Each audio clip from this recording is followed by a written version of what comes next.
This episode of WDW Today is being sponsored by MEI and Mouse Fan Travel. And if you're planning your trip for 2010 and you're thinking about what am I going to do this year, but you're going to look at a couple different events, maybe special things, be it one of our special events, be it something that Disney's putting on, Flower and Garden, Food and Wine, Tent Fest, whatever it may be, MEI and Mouse Fan Travel can help you plan that trip for 2010 and help you make it a great trip. Give them a try at www.mousefantravel.com.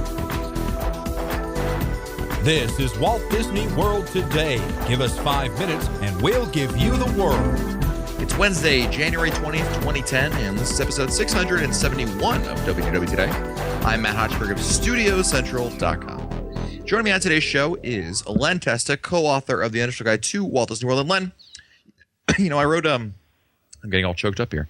I wrote Spaceship Earth, and it's absolutely obligatory to make as many Scopa jokes as possible, right? The nice hat comment in the caveman scene. The nice hat comment in the caveman scene. And I also like to give him, as you go through the Renaissance scene and they're painting the top of the Sistine Chapel, say, nice job, Mike, looking good. Looking good. A little to the left there. I was thinking in your opening intro there where you're talking about Flower and Garden, Food and Wine. Wouldn't it be awesome if they combined those two into one giant festival and you just ate the flowers as you went along and someone handed you wine? Wouldn't that be great? That'd be great. That'd be awesome. Also joining us on today's show is Mike Newell of Mouse World Radio. And Mike, is the Christmas music off yet? Oh, it was off the day after Christmas. Very nice. Because it's not Christmas after that. That's right. That's right. Sales are over. The decorations come down, Back to business. I did the same thing. That's funny. Not everyone celebrates Christmas, so I have to make sure everyone's happy. That's right. Well, don't forget the Festivus music. You got to take that off as well at this point. That's for the rest of us. Someone had a great joke. I'm pretty sure it was Becky Mankin of MEI and Mouse Fan Travel that Tent Fest is the tent event for the rest of us. That's awesome. All right, that's pretty clever. That's clever. Also joining us on today's show is the queen of cleverness. It is Annette Owens, a manager of customer relations and group services for MEI and Mouse Fan Travel. Welcome, Annette. Hey, do we have to keep pushing the tent thing? Do we? Oh, yeah. Tents. Oh, yeah. You can't spell Tent Fest without tent. Yeah, I guess not. I have a queen-size air mattress ready to come down now. Awesome. I'm ready. You better be bringing a Sherpa or something to inflate that. Oh, no. I just need the little power plug. Thank you very much. Okay, all right. Fair enough. It's always funny that the power plugs are in the tree stumps, the fake trees that they put up there. Those are awesome, yeah. Of course, nothing says Tent Fest like internet. Yeah, that's right. Exactly. As long as I can run my air conditioning, it won't be a problem. I'll be nice and cool in the RV. Exactly. Be sleeping in the car. It's Wednesday. We're answering your listener questions, and we'll start with a question from Jay Johnson of North Liberty, Iowa. Jay. Writes, we're heading to... What made the people in the upper part of Liberty say, you know what, I just can't stand the rest of you people. I'm moving and making my own town. North Liberty. Right. It's Iowa. You can't get along with the 15 people in town? Oh, wow. Oh, no. Wow. No, I'm not saying anything bad about it. I'm just saying how many people could there be that you need to get mad and make your own town? I agree with you, Len. I'm just saying. Man of principle. Okay. Jay writes, we're headed to the world in March 2010 to celebrate my mom's 5th birthday and my 40th. For my son's birthday, His mom's 5th birthday? My son's 5th birthday. Oh, I thought you said his mom's 5th birthday. That's what I thought he said, too. Son's 5th birthday and my 40th. For my son's birthday, he wants to fight Darth Vader at Jedi training at Hollywood Studios. My understanding was the kids were chosen at random, but I recently read on a message board that this attraction now has a queue for kids to participate. Can you confirm or deny? Matt? Yes, it's been changed. It's changed a couple weeks right before Christmas. I believe they made the changeover, and now there is a queue, and it's good and it's bad because now it's good because there was the possibility before that your kid would never be chosen, that you could show up to every single show and just by sake of randomness it would just never happen. But the problem with it now is that there's kids in there that probably wouldn't have been in there because they wouldn't have been picked because they're not exactly in love with the idea. You know what I mean? There's the reluctant child who goes up there. They're not Jedi material? That's right. Yeah, well, without the obligatory Jedi jokes that they don't, have enough they don't have the requirements of the Force. But, there's a lot in there like, they get in line. Oh, Joey, don't you want to go do this? Sure. And they get in line and they quickly realize they don't want to be there. And they stand in line behind Matt. Nothing wrong with that. Hey, kid, I never used to get picked for this. Now I get in all the time. One of these days I'll win. When Matt's in line, Darth comes out and brings his A game. Mommy, why does Darth win? Why did Darth Vader win that one? He never wins in the TV. Some guy named Matt. That's awesome. Vader's out there in the back going, all right, Hot Spurs next. All right. I'm gonna get him this time. Warming himself up. He's wriggling his head. He's shadowboxing. Okay. All right. Next email is from Barry Labs of Kenosha, Wisconsin. He writes, greetings WDW Today crew. Our family is headed to Disney World on January 30th. We're flying down because we have a soon to be 4-year-old daughter who I don't think would enjoy a 3-day car trip from Wisconsin. The problem with this is we don't get to eat at the multitude of Waffle House restaurants on the way down like we did if we would drive to Disney World. Too bad Chris isn't on this show. Yeah, really. So my question is, where is the closest Waffle House to Disney World property? We'll have a rental car, so driving would not be a problem. I haven't been to Waffle House in almost 3 years since we started flying to Disney World instead of driving, so please help. Tasty. You guys have a great Disney podcast, and is the only one of 2 that I listen to, Netcop being the other. Thanks in advance for answering my question. Fan. Yeah, fan. The closest Waffle House is going to be if you come out of downtown Disney and take a right on 535, and there's one right there. There's a Radisson Hotel right by I-4 over there. Yeah, it's right on the corner. That's the closest one. It's not the nicest me, one. or are there Radissons all over Orlando? Hanny and I were when we were driving back from New Year's. We noticed that there were just a boatload of Radissons all over Orlando. It's kind of a touristy town, so yeah. But I mean, Radisson's more than anything else. Anyway, go ahead. No, I haven't. I thought there was okay, that's fine. just part of the circle of life. That's it. Okay, that's fine, guys. That's the closest one possible. Next email's from Jennifer, who writes, greetings, Matt, Mike, Len, Annette, and any other luminaries on today's show. This is Jennifer Teague Van Hoffman, who writes for StudioCentral.com, might add. And Canadian, I might add. Do you smell beer? Oh, Canada. Oh, my home and native land. I'm planning a trip to Walt Disney World in late August, early September 2010, and was very happy to see on touringplans.com crowd calendar that Mickey's Not So Scary Halloween party is scheduled for 2 nights during our stay, Monday, August 30th, and Friday, September 3rd. By general principle, it seems to me... Yes. August. Oh Yeah. my gosh. It's because Labor Day is like I think the 7th this year. By general principle, it seems that the Monday party would be a better bet since Monday night crowds would probably be lighter than Friday night of Labor Day weekend. But I'm also aware that this is the first Mickey's Not So Scary Halloween party of the season. Does it ever take them a night or two to get the bugs out? Is there any reason I should avoid the first party of the year? I think either one will be absolutely fine. Yeah, they've been doing this for years, so yeah, there's not a lot. They've got it down pat. Yeah. They haven't been adding stuff. If anything, it hasn't been taken away, but it's not. They're certainly not. There's just something weird about doing Halloween in August, though, isn't it? I know it's But August. does it make a difference 2 days later when it's September? Yeah. 3 days later. No.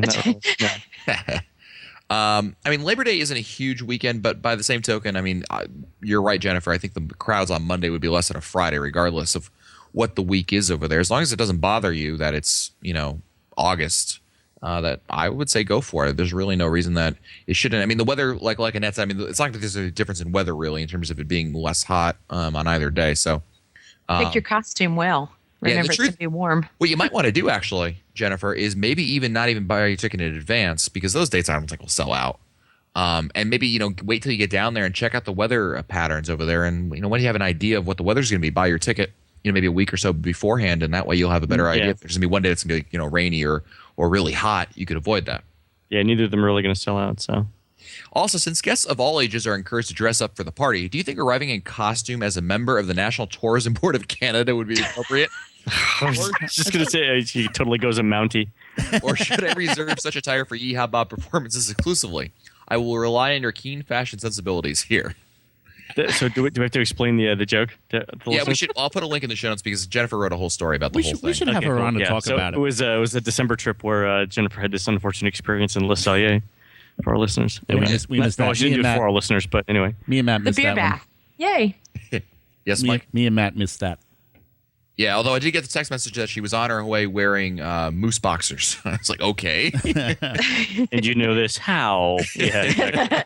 Too much Yeah, information. definitely TMI. yeah. Next email's from Tara, who writes, "Hello, podcast team. I love the show and listen to it and past episodes whilst I should be working. I recently moved back to Florida and purchased an Epcot After 4 pass. And going to Epcot and having such an enjoyable time makes me want to go to do an annual pass or maybe a Florida resident seasonal pass to visit the other parks. Do you think that I would be permitted to parlay my After 4 pass into an annual pass? As I'm writing this question, I think I already know the answer, no. But thought I would put the question to those who might know better. Always looking for a Disney fix during these recessionary times. Thanks, guys. You are outstanding." Why couldn't you use the prorated amount of the After 4 pass? Yeah, I mean, I know Yeah, you can I think that totally works. I'm pretty sure you can go from like a seasonal pass to an annual pass. Yeah. You can. So I'd be surprised if you can't. Yeah, I mean the value of it. I mean it's money. It's not going to be a lot of money value Right. towards it, but and I bet you they'd backlog the date, to make it work. Like if she bought your After 4 pass on, September 1st of 2009, perhaps they would backlog it back to September 1st, 2009. Her annual pass. But why would they do that though? Because if they would prorate the cost, then she'd lose twice as much. If they would prorate the Right. Yeah. Okay. I can see that. so You're they right. could either one or the other. They can't do both. Cool. Next email's from Brett in New Hampshire. Cousin Mickey doesn't talk about on the boards. Writes, "How do you get a haircut on Main Street Barbershop in the Magic Kingdom? Do you need a reservation? Is it first come, first serve? Is there a slow time of day to check it out?" I've done it, but it's been a couple of years. Scope has done it recently, hasn't he? Yeah, it's first come, first serve. There's no reservation system. Yeah, no reservations. And I think morning is better. Yeah, absolutely. Morning or late afternoon, but I think morning is better. Yeah, just show up there as soon as the park opens, and I don't think you'll have an issue. I'm still The getting my hair barbershop, there in you March. could just walk in, but the beauty parlor, you have to have an appointment. Go figure. Go figure. Next email's from Rob from Baltimore, Maryland. Rob. Writes, "Hey, Matt, Mike, Len, and the always fabulous, occasionally present Annette. Wow. Wow. My wife and I are going to Walt Disney World in August and have a question about the strength of the biometric finger scan devices at the park gates. Currently, we are still holding to a no expiration park pass with 5 days remaining. The problem is this pass is in my name and was used after Disney instituted its finger scan policy at the park gates circa 2005. Thus, my biometric data is stored on that ticket. As I'm heading down for a return solo trip during the Goofy Marathon weekend, welcome back, I was hoping to let my wife use this pass for our August trip, and I would buy an annual pass to cover August in January. So on to my question. Have either of you guys ever tested the strength of the biometric scans, perhaps accidentally shuffled family tickets and confused whose ticket was whose? And is Disney a stickler on the policy that the finger scan must match that of the original user? Could we just play dumb and have the stored biometric information reset? I've read that you can present a photo ID at the gate to avoid the scan altogether. Is this true? You can present ID and bypass the whole finger scan if you're opposed to it for whatever reason. There you go. I know that we've done this in the past. We've tested it out, and I've always found that when we tried, either by mistake we've done it or purposefully try to do it, inevitably the cast member just after like 2 or 3 times where it doesn't take the finger scan, they just buzz you through. That's always been what I've noticed. And I've never seen anyone actually say, "Oh, sir, this is not correct." But you're right that they could absolutely. But But for families, They did actually walk us over to guest services when we had the issue. Really? yeah, they did that Yeah, to they me did. too. I had Mary's ticket and it had Mary's name on it, so she looked at it like, "Mary, really?" I'm like, "Oh, and it was a legitimate mistake." I'm like, "I'm so Yeah. sorry." And I mean, my pass was, I just had to get a new copy of it. But yeah, they did check.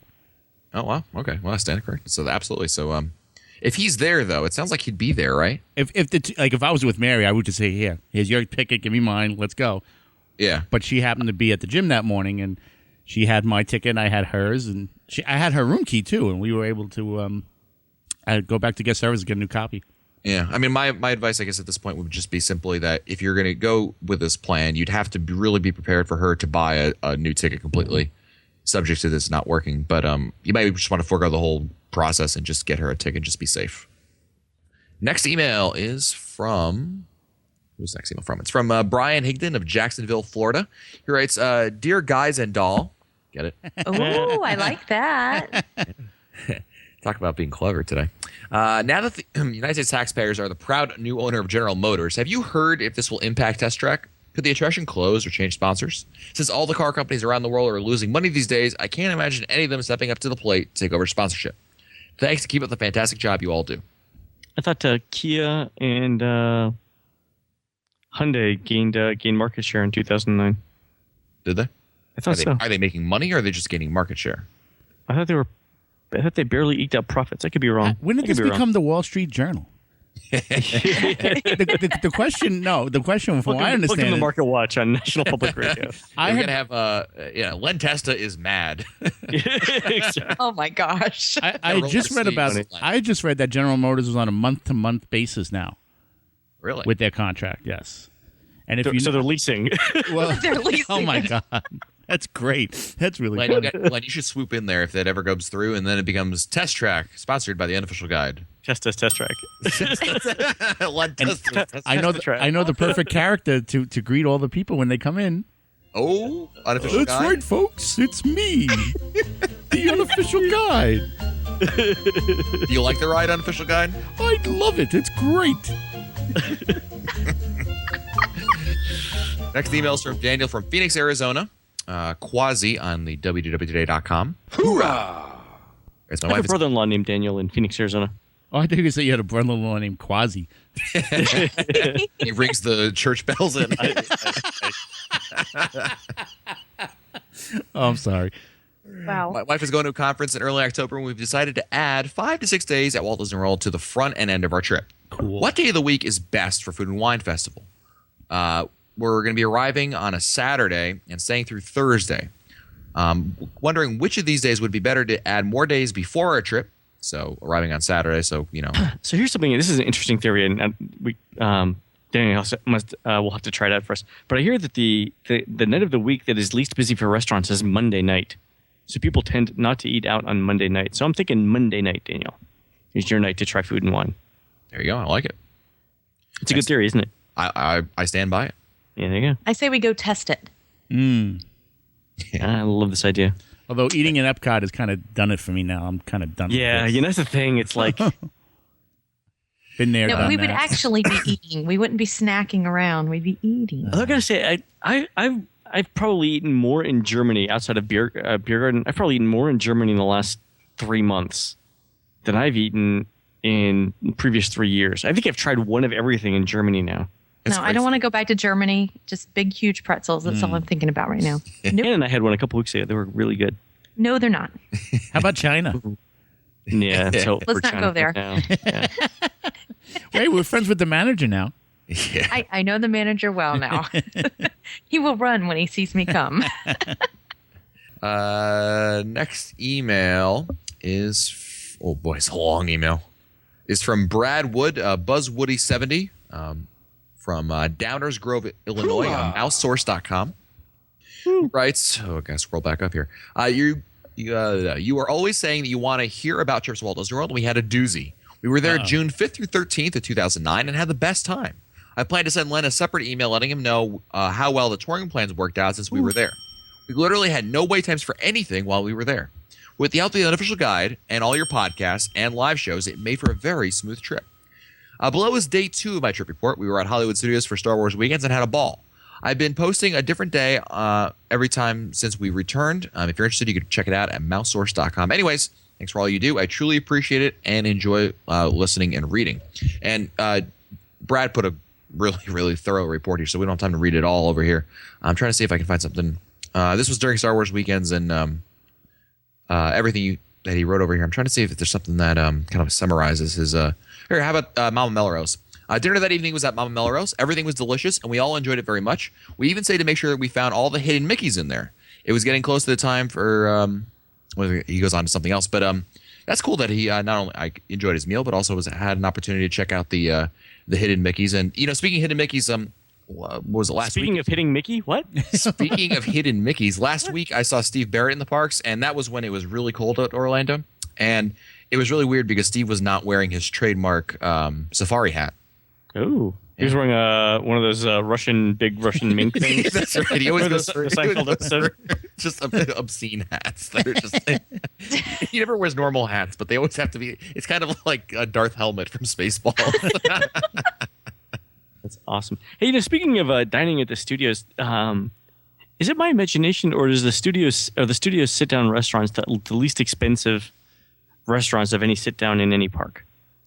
Very well could be the fact. I think what may play into that a little bit, Len, is that it seems to me that when restaurants either go away and come back or are redone or what have you, when they come back, the menus have inevitably get more expensive than they were before, and the studios restaurants really haven't changed.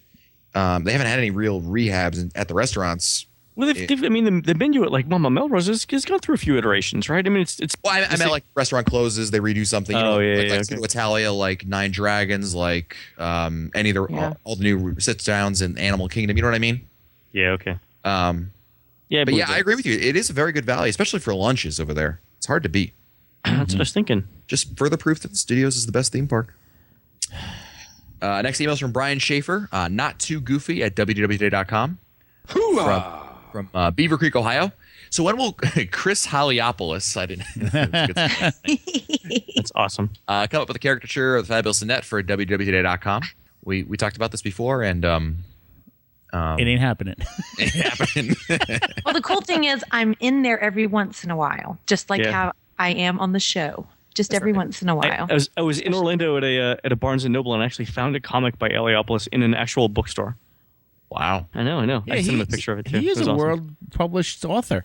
Yeah, he's He's famous. He's got a fan club. He does. He really does. I'm not kidding. Yeah. Next email is from Doug Lemon, who writes, during what I think was listener question show of June 24th, one of the listeners inquired as to the best mode of transportation from the Wilderness Lodge to the Magic Kingdom. You recommend taking the ferry. Having stayed at Fort Wilderness campgrounds for all of our recent trips, I can't agree more. Getting on the boat and heading to the Magic Kingdom is both convenient and a truly magical way of beginning a day there. However, one of you distinguished experts advised that there are separate boats servicing the lodge and the campground, with departure points from the Magic Kingdom at the right and left of the dock, respectively. No. Unless something has changed from our last visit, this is incorrect. Namely, guests from the campground and the lodge take the same boats to the Magic Kingdom. Right. Yep. The way it worked, just for... Does it stop at the Contemporary as well, too? I seem to recall that. I thought No. there was a separate boat from the Contemporary. It just goes to the campground and to Fort Wilderness. I mean, Wilderness Lodge. Right. You get on the boat. like a you get on the triangle. boat at the campground heading to the Magic Kingdom with a stop for passengers at the lodge. The same is true on the reverse trip. For example, both campground and Wilderness Lodge guests departing Magic Kingdom get on the boat on the right side of the Magic Kingdom dock. The boat first stops at one resort and takes the remaining guests to the other resort. Scopa must have said that. What does he know? Yeah. There we go. We'll blame him. He's not here. Exactly. Yep. That's fair. Very good. Well, thank you very much, Doug, for correcting us. We want to make sure we get the correct information out there, so thank you very much. Next email is from Steve from Oklahoma City. Steve. Steve. Greetings, Matt, Mike, Len, I have no relatives in Oklahoma City named Steve. I stumbled upon you guys shortly after relocating from Orlando to Oklahoma City in January. And I'm still sore. 2007. Boy, are my arms tired. Since then, you provided me with the priceless hours of entertainment and nostalgia that any Disney fanatic who goes from living in Orlando to living in any other city needs. Thank you. Since I have spent so much time listening to you and getting to know your personalities as you interact, I feel somewhat obliged to share a little bit of myself. I'll try to keep it short, and yes, it will eventually lead to a question. I'm originally from Massachusetts, which is where I had always lived until I decided to take part in the Disney College program.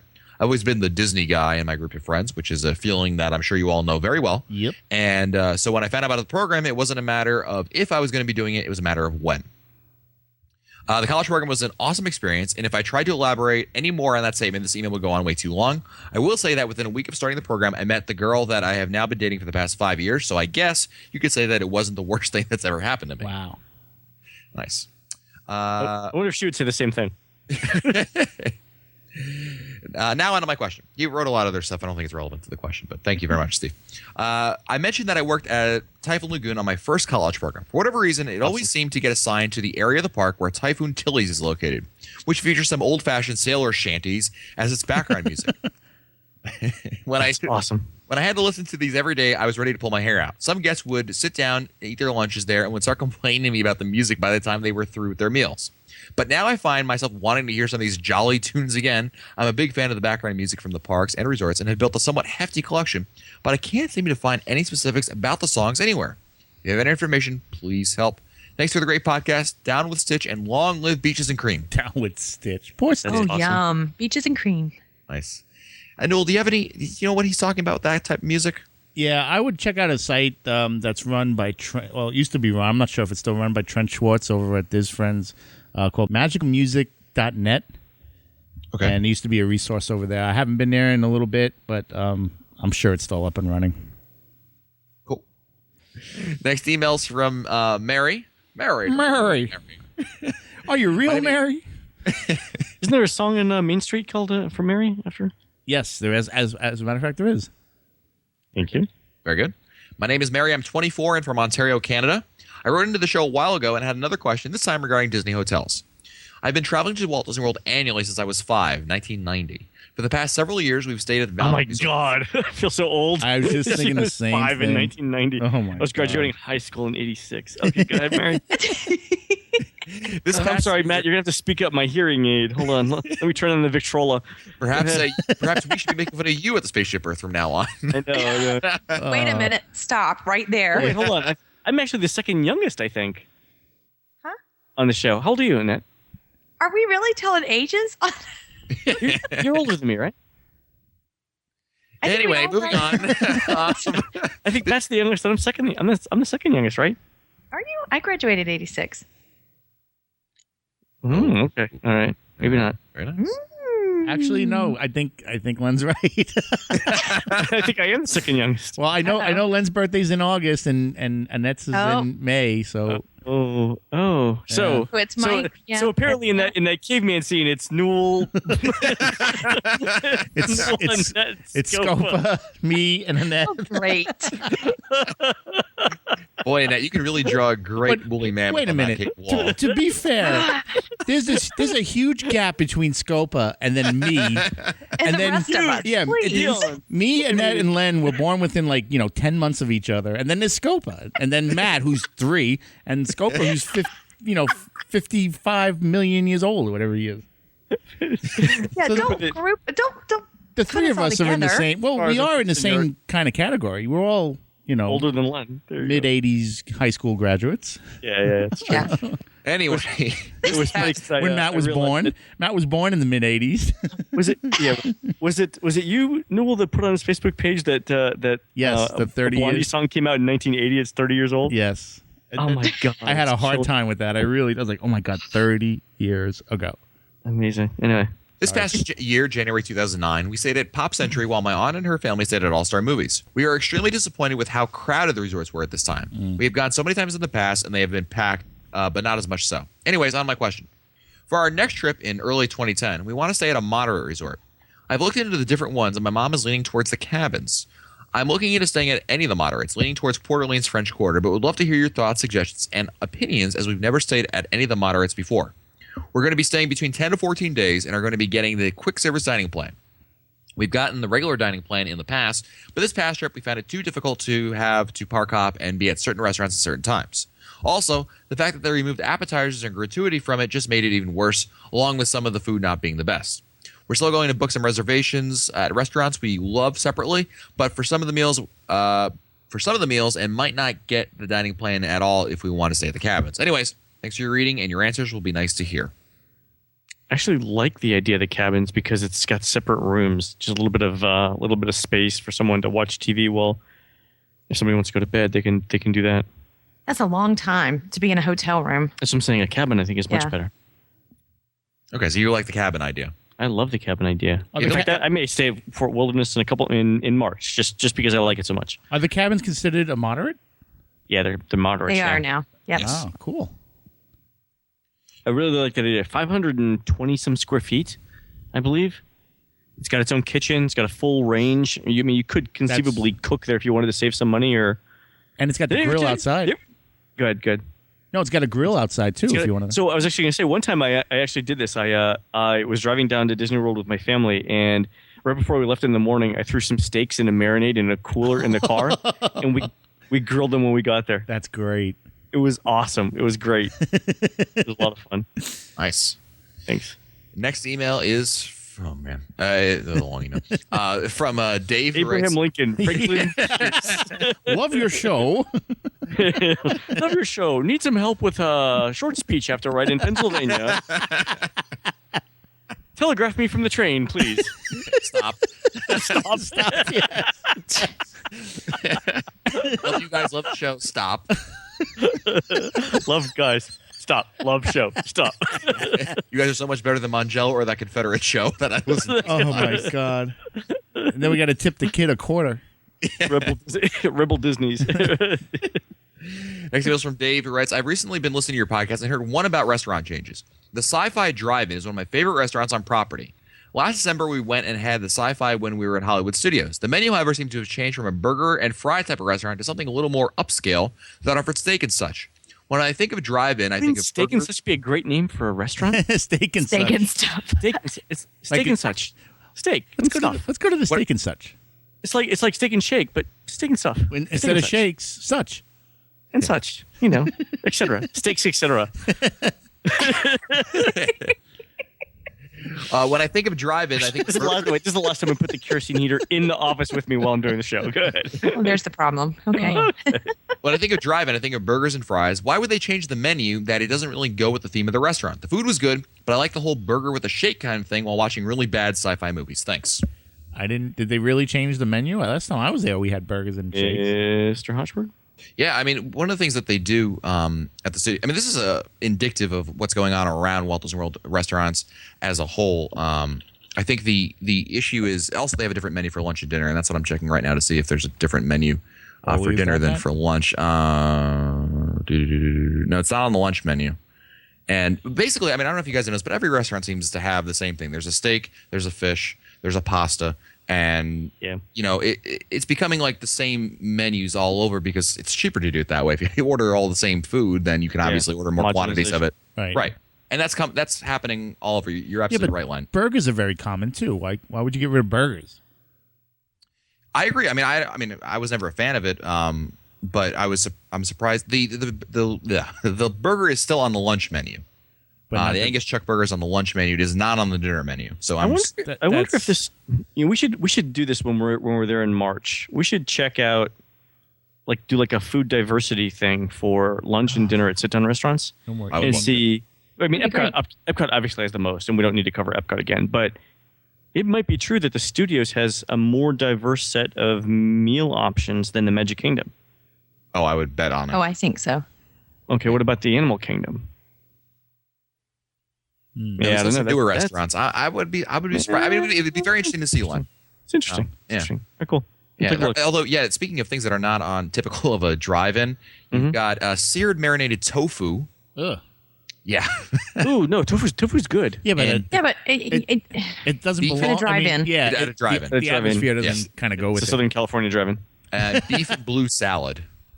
Beef what? Beef and blue salad. Sliced butcher tender steak with a wedge of iceberg lettuce with blue cheese dressing. Tomatoes and basic. Again, these are, I mean, you would think, I think Dave has a point here. I mean, if you're going to have a restaurant themed to a drive-in scenario, it should really be, burgers and hot dogs and popcorn and all the usual. Cracker Jack. Yeah. Yeah. Ooh, Cracker Jack and encrusted filet. Nice. Oh, yo. Yeah. Try that at home and let us know how that tastes. Well. All right, time for our last email of the day, and that means I give Mike Newell 3 options to choose from. Three wishes. No, wait. 3 wishes. 3 wishes, but you get one. That's right. I can't bring people from the dead. I can't make anyone fall in love. Oh, no, that's the wrong one. What's it from? That's hysterical. What was it from? That's from Aladdin. Aladdin. Okay, all right. Very good. All right. Here are your options. I give Mike 3 options to choose from. 1 gets answered today. The other 2 get put back into the email bucket to be answered later. You ready, Mike? Mike left, so I'm going to take his place. Oh, the Unofficial Guide is here. That's right. Very good. I'll hear your options, Unofficial Guide. A whole lot of ifs. Okay. If Mongello can do it, so can you. Okay. Wait times / Len. Ooh, that's right up my alley. Let's go with wait time / Len. Last email of the day is from Emily Stock. She had no chance of getting this email written otherwise if it wasn't for the Unofficial Guide showing up. Yeah, I would have picked the Lou question, but, Yeah. the guy. You're back, Mike. Yeah, well, he just left, yeah. He's busy guy. He's always running around getting Busy guy. It's like Santa. Come here. Emily writes, so if everyone's using the crowd calendar and touring plans, does that change the wait times? If everyone were to use them, would that not make the lines longer? If everyone would, yeah, but typically it's actually less than 1% of the people in the parks are exposed to the information that we have either in the book or on the website. Maybe right at 1%. Yeah, really, exactly. Otherwise, Did you see that? Everybody going the same way. Wouldn't that be awesome? Not only that, Len. Yeah. Not only that, people are on different schedules. You know what I mean? People show up at different times. And really, that's so that the schedule thing is actually more important. The fact that Disney's got 4 parks plus 2 water parks. It's one of the reasons why events like Pop Warner don't completely flood the parks, and you don't really notice the wait time increases that much, because when you take into account the fact that it's 30,000 people, but they're spread over 4 or 6 parks plus Downtown Disney, plus they don't arrive at the same time, plus and they've got events going on. Plus they've got events. Yeah, it's all that stuff spreads out. So that's why it doesn't have that much of an impact. Cool. That's it for us today. Don't forget that this episode of WDW Today has been sponsored by MEI and Mouse Fan Travel. And the more people that use MEI and Mouse Fan Travel, the better, because you stand to benefit from it. Great rates that they'll be able to get. Not only do they have the rates that anyone else can get, right? But maybe you'll get lucky. Maybe you're going to come down in March. We'll have a group rate going on, and you can get a great deal on a regular resort stay. You know what? Travel Agents MEI and Mouse Fan Travel can help you find that best deal. So at the very least, you're going to pay the rate you would have paid otherwise, but have someone do all the work for you, or you might stand to benefit from it, and maybe they'll have a better deal out there, whatever it may be. Check them out and give them a try at www.mousefantravel.com. If you want to find our older episodes, read our show notes, or send us your comments, visit the WDW Today website at wdwtoday.com. For Len Testa, Mike Scopa, and Mike Newell, and of course the fabulous Annette Owens, I'm Matt Hodgeberg. We'll see you on the next show. That's the end of my show. Dog. Stupid Judy, stupid energy. This has been a production of Mouse World Radio.